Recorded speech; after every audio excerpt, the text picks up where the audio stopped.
How to help wife in kitchen. So మీరు ఈ video open చేశారంటే మీకు మీ వైఫ్కి హెల్ప్ చేయాలనిపిస్తుంది అన్నట్టు మీకు కిచెన్లో.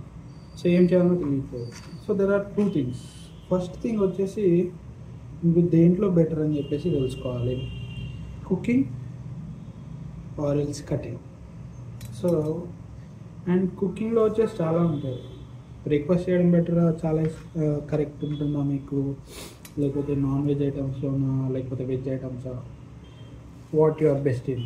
అంటే బ్యాచిలర్స్ టైంలో మనం చాలానే చేసుకొని ఉంటాము, బట్ అవి మన మిస్సెస్కి నచ్చకపోవచ్చు. సో ఫస్ట్ అడిగింది లేదు అలా ట్రై చేద్దాము అంటే you can try your best in cooking. లేదు అనుకోండి నాలాగా cutting. So discuss it with your wife ఏ విధంగా సహాయపడగలిగింది. లేకపోతే ఇంకొక థర్డ్ టైప్ కూడా ఉంటుంది, క్లీనింగ్. సో అది మనతో కాదు.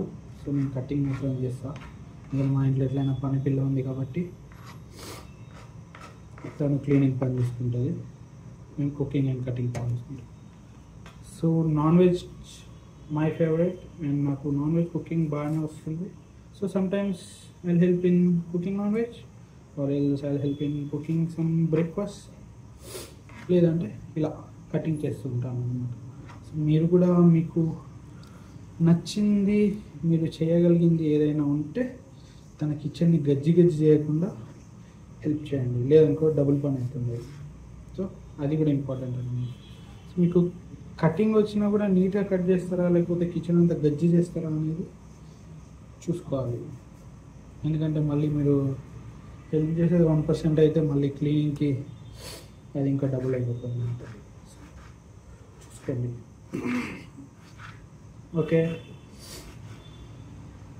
Happy cutting or happy cooking, all husbands, newly married or old married people. Tata.